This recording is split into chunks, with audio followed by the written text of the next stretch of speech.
Το Hellenic Memories Travel Services διοργανώνει εξαήμερη εκδρομή προσκυνηματικού χαρακτήρα στην Άγια Γη από 29 Μαρτίου έως 3 Απριλίου.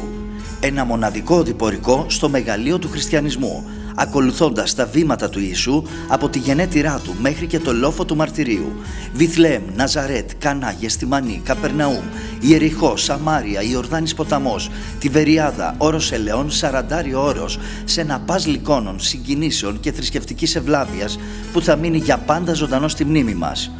Ακολουθήστε μας σε ένα ταξίδι στα μονοπάτια της Ορθόδοξης πίστης και στις διδαχές του Κυρίου μας. Τιμή συμμετοχής σε δίκλινο δωμάτιο 660 ευρώ.